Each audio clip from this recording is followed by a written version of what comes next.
Hello everybody. So today we like to learn about Informatica Power Center. So before learning Informatica Power Center, we should know the concepts of data warehousing.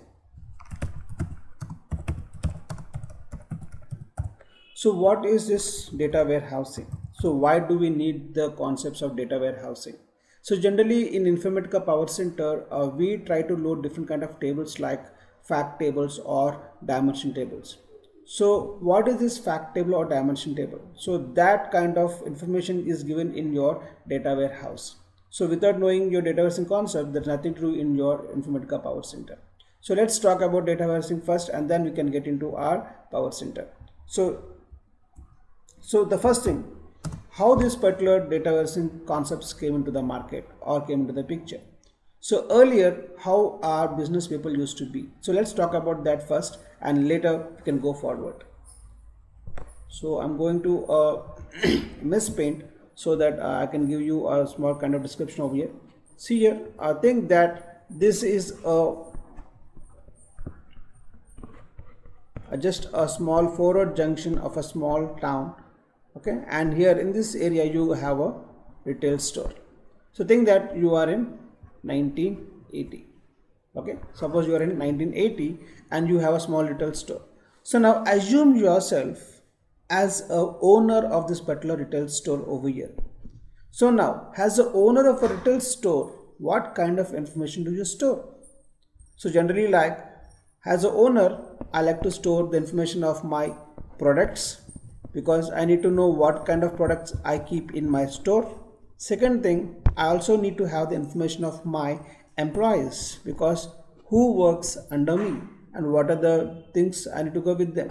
So similar case, I also need to store about my information of my customers, right? And second, finally, and also I need to have information of my location. Suppose this is a rented one, then I need to have my details of my location, right? So who is the owner, where this particular store has been located, all such kind of information need to do that.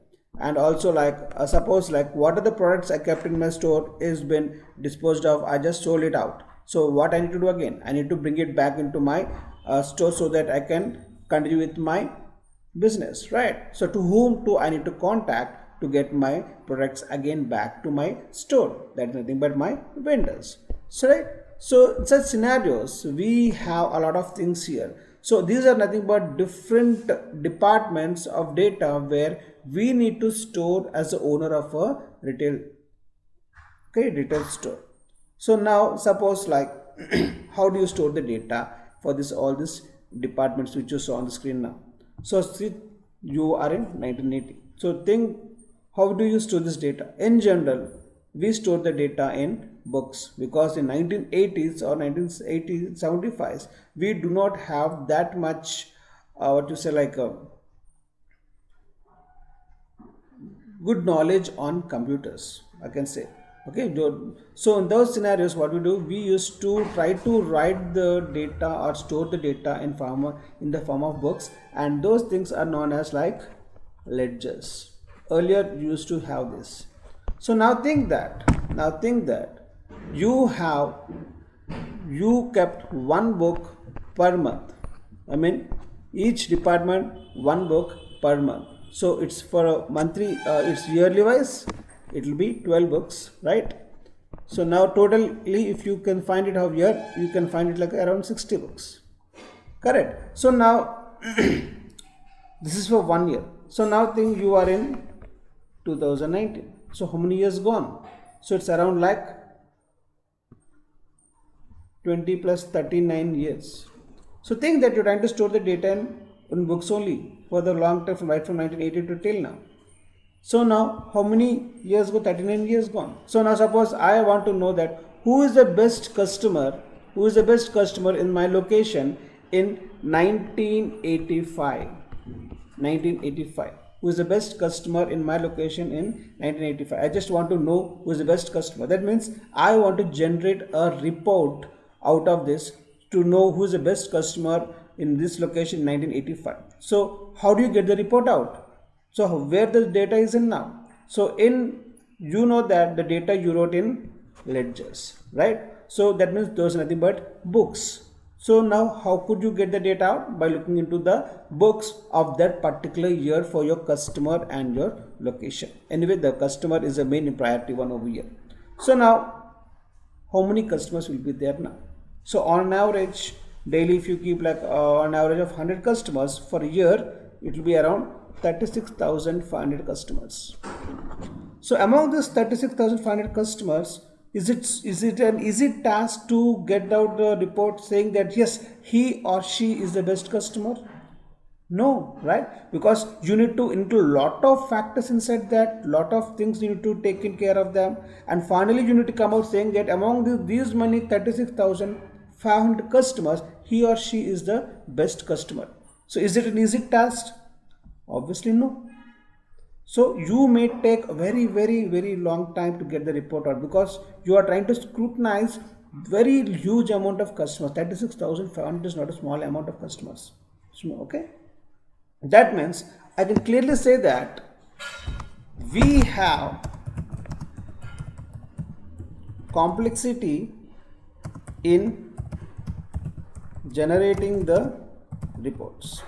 We have complexity in generating the reports. That's the main priority one over here because getting the reports out of this my customer is not a small part. Okay, fine. When you get the report out, only when the data is available, right? So now in which year I asked about to get the report out? It's 1985.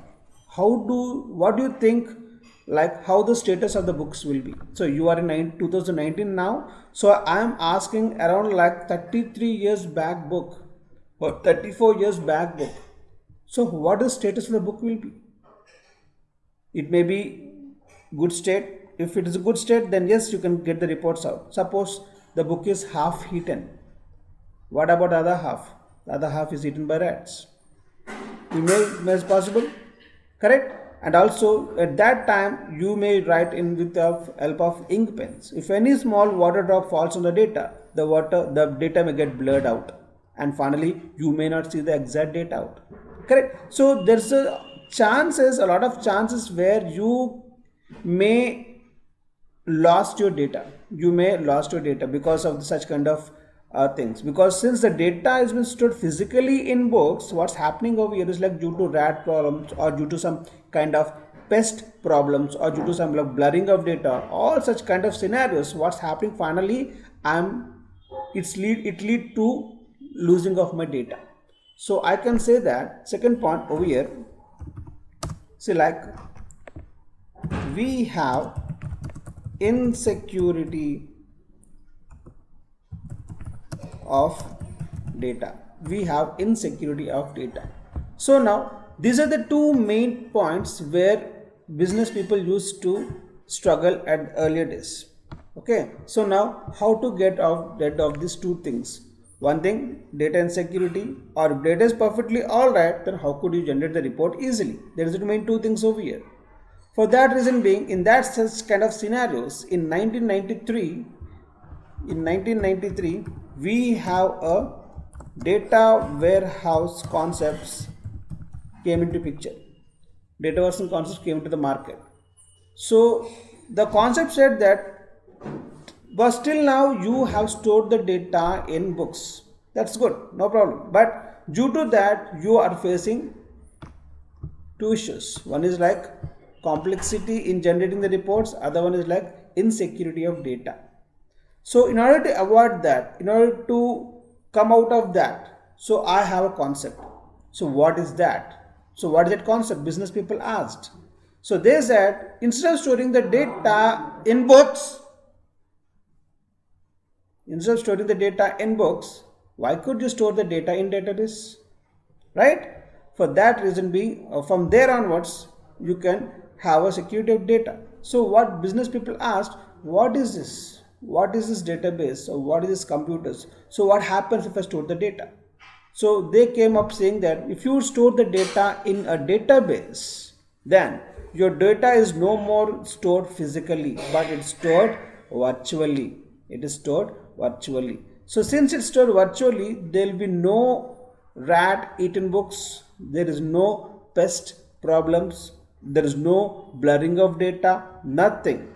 In that scenario, your data is well much secured. Well much secured. So what one of the problem is gone. Now, how could I get my reports out easily? That is the first one. How could I get my reports out easily? This one. So for that reason, they said that, see, suppose I want to get out of the list of names. Suppose I have a name called some John. So I want to know how many customers are there with the name like called as John for the year 1985. So if you do it manually, you need to go thoroughly each and every line of the particular book, and you need to go through all the pages, and finally you may come out saying that this is the count of customers who is having the name like John. So it's not a small task, or it's not an easy task. You may take long time to go with. You may take at least 2 to 3 days for that, maybe. But if you do the same thing in your computers, or if you do the same thing in your database, then yes, you can get the report out in seconds. Like, how do you get the report out? It's nothing but simply writing a small query like select star from customer name where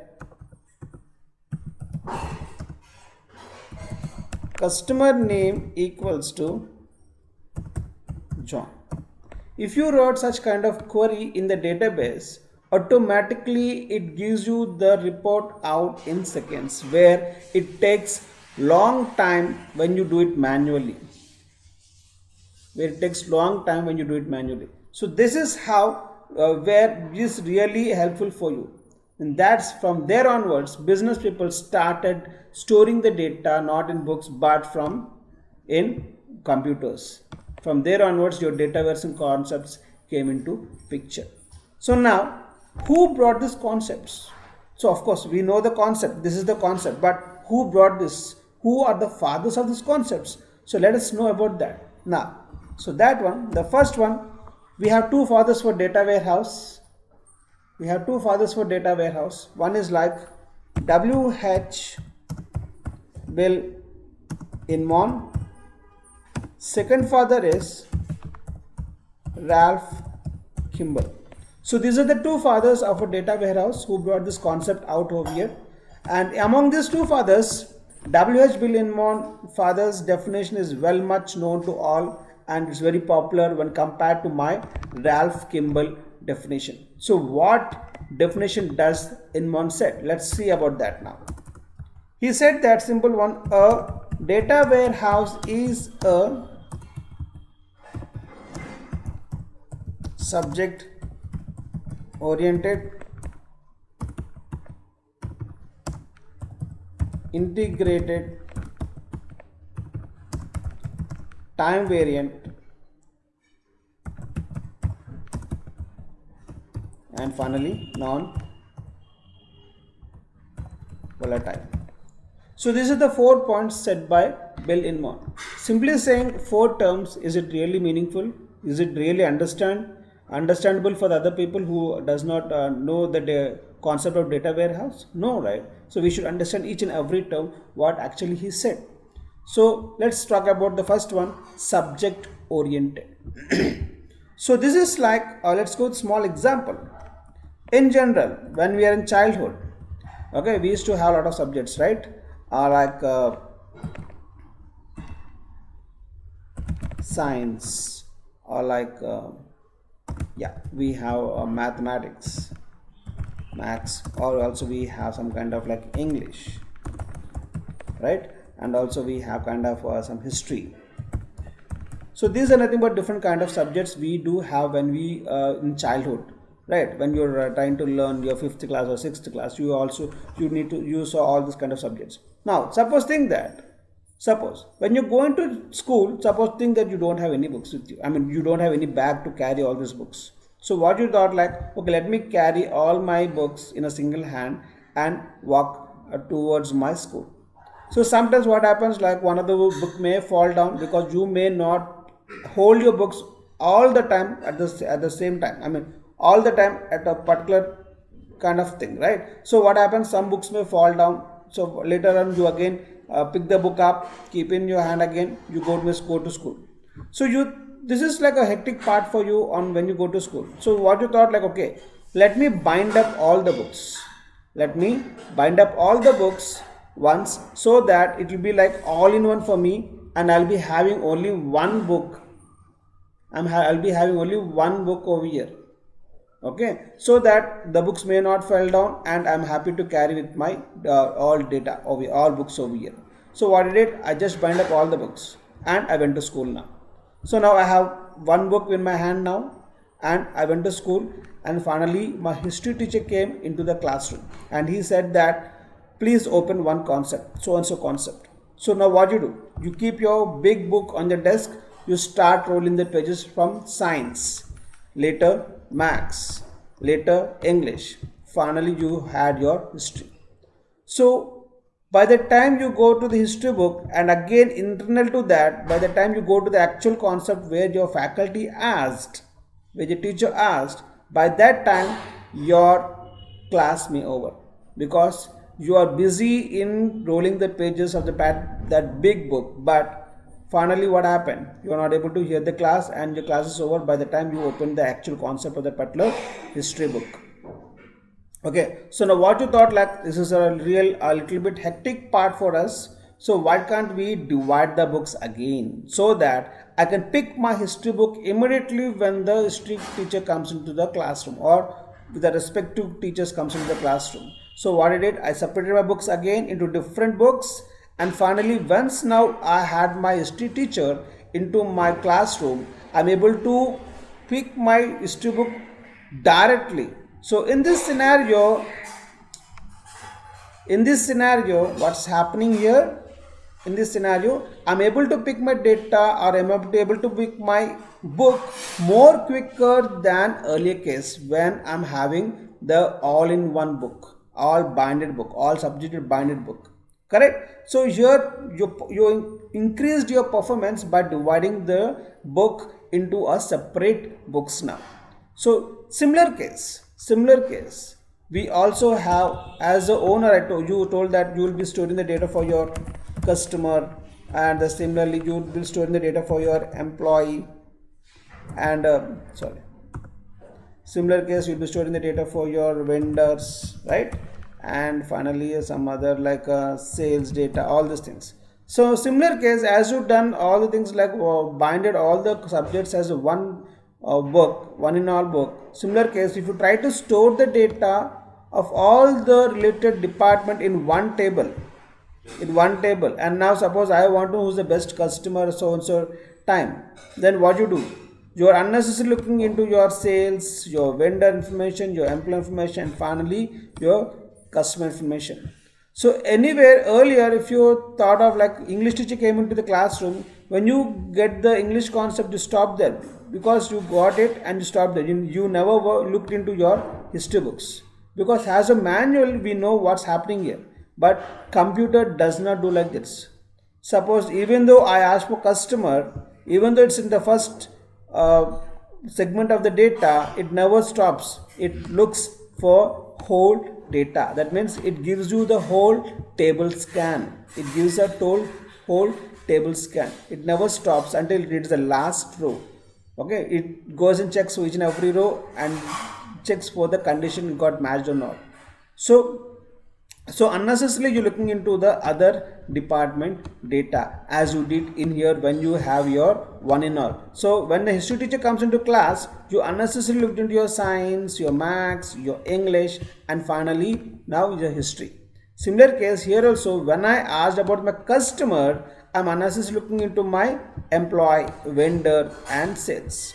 Okay, so it's like performance decreasing, right? So I'm not able to get my reports out quicker. So what you did earlier to get your history data out, history book out immediately once the teacher comes into class, you divided the books. Correct? Similar to that, here also what I want to keep each department information in a separate table. So earlier everything will be in a single table. Now I want to keep my information in a separate table, as you see on the screen. So table 1, table 2, and here like table 3, and finally my table 4. So now I have my data in separate tables. Now what I'll do now, simply go to my table 1, fire a query on my customer, that's it. And when you do that, it never checks for any other department, as my EMP data or vendor data or sales data are in separate tables but not in this particular table. So when I fire a query on my table 1 here, automatically it looks into only table 1, but it never looks into the other tables. Now earlier case, all of my department data is in one table, but now since I separated my data, I am able to get my reports more quicker than earlier when you have all the data in one table.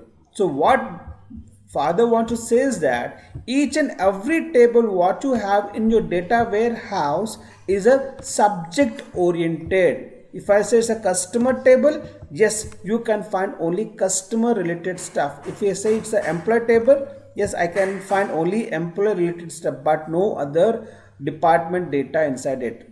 Okay, that is the reason being he said it's a subject oriented data. Hope you understood. So next is like integrated.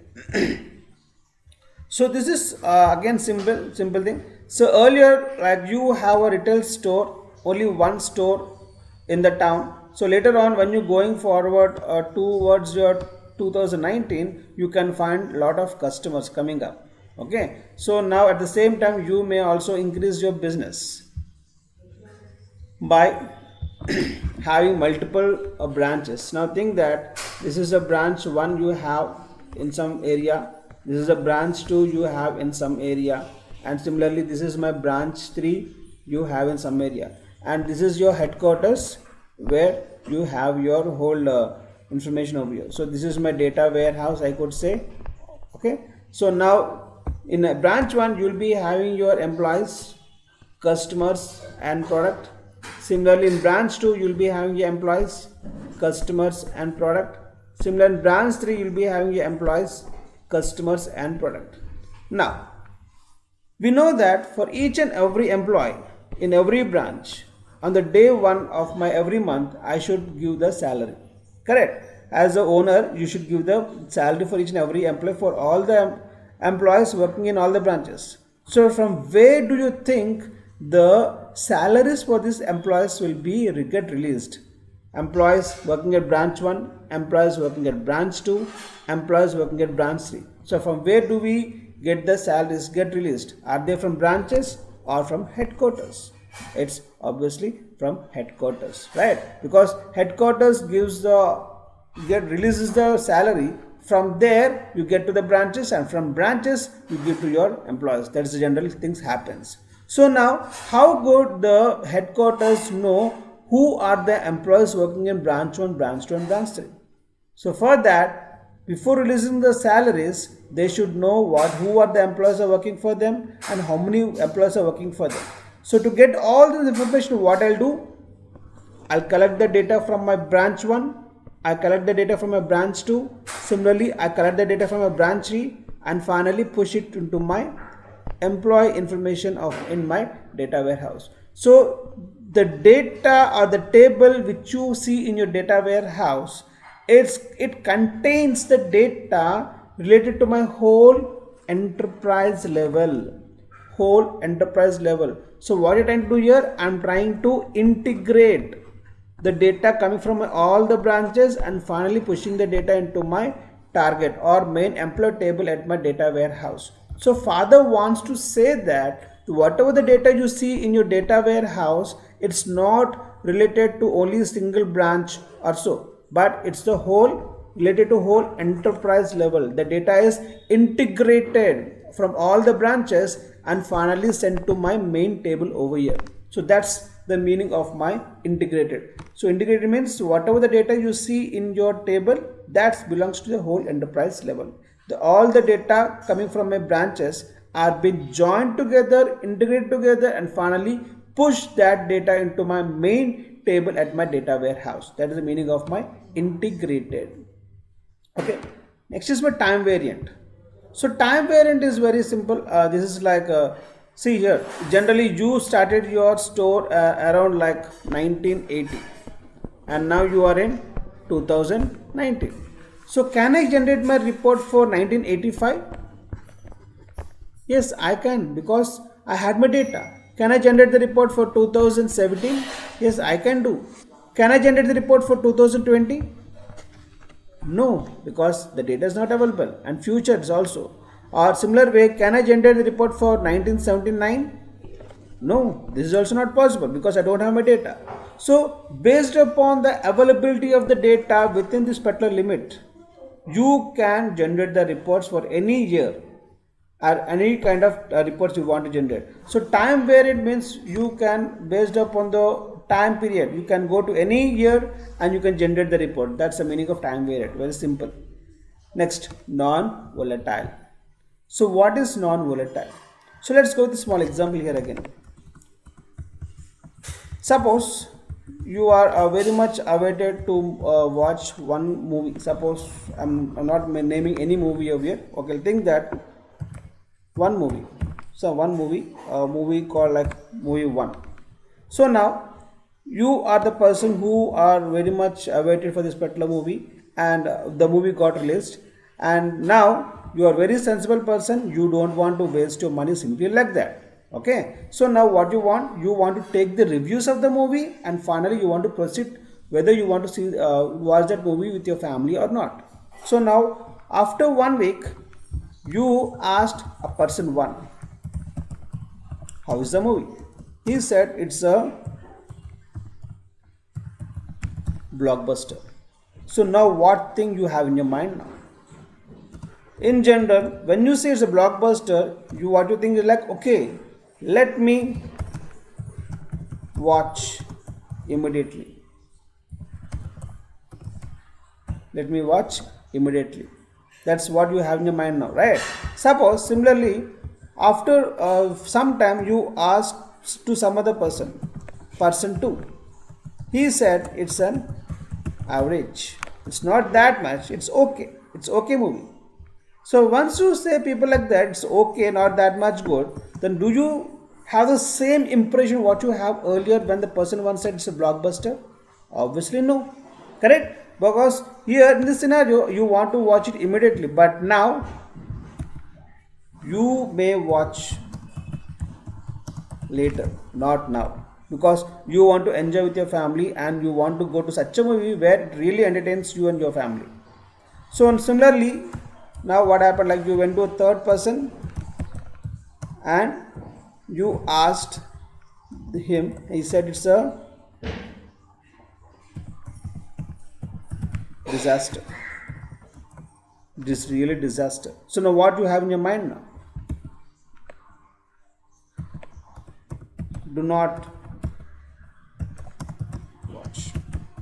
Correct? So here the concept is about a single movie, like some movie one. When the reviews keep on changing like this, your mind also kept on changing like this.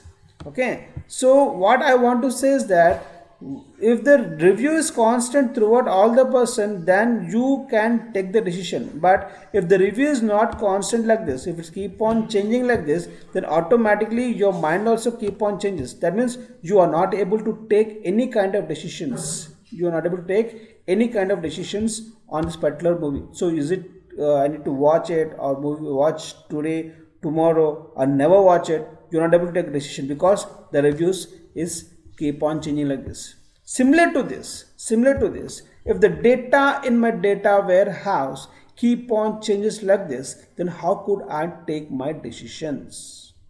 How could I take my decisions? Suppose like I'm just going to some product.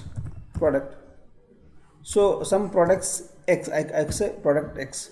So what happened, like, see, you started your store in 1985, right? So 1980, and finally going forward, suddenly you observed that your sales are getting degraded. You wondered what's happening, so and you ran to your sales manager and you asked him what's the issue. So he said, sir, till now we are only one in the colony.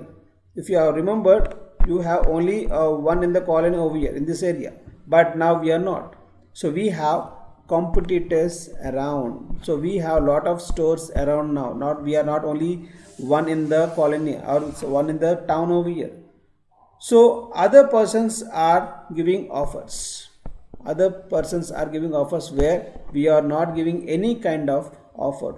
So in general, customer attracts towards your offer, right? If you do not give any offer, why the customer should come to your store? Even though you are very old one, very senior person in business, why should I come to your store? Because you are not giving any offer. So that is the reason being your sales are getting degraded. So now what you thought, like, okay, let me also give some kind of offers. So how could you give the offer? Do you give it blindly, simply like that? Or do we need to do kind of analysis part? Yes, we should do some kind of analysis. We cannot give blindly like that, because we should know at what cost I purchase this particular product. Suppose I purchase this particular product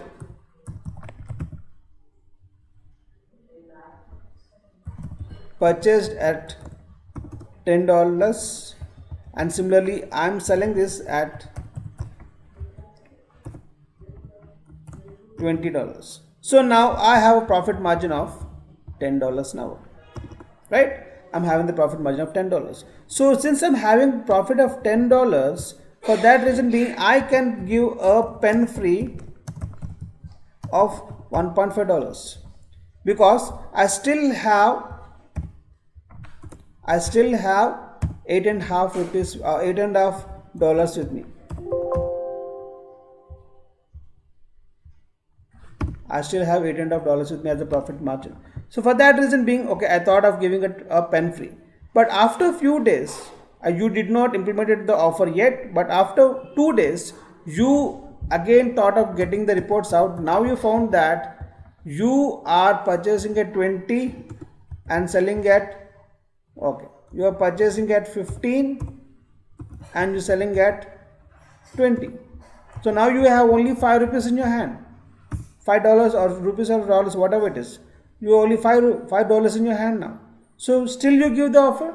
So the data got changed now. Earlier it was 10 and you selling at 20. So you have 10 rupees of margin over here. For that reason being, yes, you can give a pen free of 1 rupee 50 paise or something like that. But now see here, you are having 15 now. So the data got changed from 10 to 15. So you have only $5 or 5 rupees margin in your hand now. So what you do now? So do you want to give or not? So you are in ambiguous state. So this state you are in. Earlier you are in this state. Yes, I can give because I have 18 rupees state yet still. But now I am not sure what to do now, because my profit margin got down. But later part, suppose what happened, like 20 and again 20, now your profit margin is 0. So now what to do now? Can you gain now? Obviously no, I can't give any kind of offers now because my profit margin is 0. So do not watch. Okay, so now if the data keep on changing like this, then how could I take my decision on a particular product, right? So what father wants to say is, like, whatever the data you have in your data warehouse will not change. That means, yes, generally prices may hike. Suppose day 1 you may have 10 rupees and day 2 you may have 20 rupees or 15 rupees and day 3 you may have 20 rupees. The prices may hike for sure, but what you need to do is, like, you should not overwrite on the existing value. First you have 10, removing that, keep the value like 15, later removing that, keep the value like 20. You should not do this. But whatever the data you have, insert all the rows into my data warehouse. So these two will be my historical data, where this will be my current data. Okay, so you should not remove the data, or you should not overwrite the existing one, but you should insert the changed data as well. Okay, so once you do that, based upon the product which you are selling, suppose this data or this rate I have in January 1st. So this one I have in January 15th, and this one I had in January 30th. So now based upon the product which you kept in your store, suppose in my store as of now I am selling the products based upon January 15, then you should see what price you got from and what is the amount you're selling and what is the margin. Based upon that you should take the decision. Okay, but not overwriting on the data, and before you have 10 rupees, now since you overwrite 10 you have 15 rupees, so that's not right. So if you try to insert the early data as well, then yes, based upon the data or based upon the product you keep in your store and based upon the date, again you can take the decision, because this never changes. On January 15th, yes, I brought for 15 rupees, that's this never changes again. So what father want to say is that the data in my data warehouse never changes. Non-volatile means non-changing, not changing. The data in my data warehouse never changes. Once inserted, that's done. So we will not make any changes to the existing data. But yes, if you have any change in the data or update in the data, yes, I'll try to insert that into my target table. Okay, so that's about all the 4 points over here, like subject oriented, integrated, time variant, and finally my non-volatile. So this is the definition of my WH Bill Inmon father. Okay, he said like how the data should be there, what kind of data you'll be having here, everything. But coming to the definition of Ralph Kimball, he simply said that the data available in my data warehouse is useful for querying purpose. Yes, it's true. So why are you trying to store the data in your data warehouse? Finally, to query the data, get the reports out, and take the critical decisions on your business. It's true. So what Ralph Kimball also said is very true. It's the data which you have in your data warehouse is used for querying purpose. But he never said how the data will look like in my data warehouse, or how it what kind of data you'll be having in your data warehouse. He never said. But all those things are being clearly said by our father W.H. Bill Inmon. That is the reason being a Bill Inmon definition is more popular than Ralph Kimball. Okay, so this is the basic part, how to know like how our data warehousing came into the market and how it helped. So what are the different difficulties faced by a business people, and finally how our data warehousing concepts help the business people in restricting or such kind of data or coming out of such kind of issues. And finally we came to know that who are the fathers or who brought such kind of good concept so that business people were survived from their problems. So fathers are Bill Inmon and Ralph Kimball, and also we came to know that what is the definition set by Bill Inmon and Ralph Kimball. Okay, so we'll stop for today and we'll continue from tomorrow. Thank you guys. Have a great day ahead. Bye bye.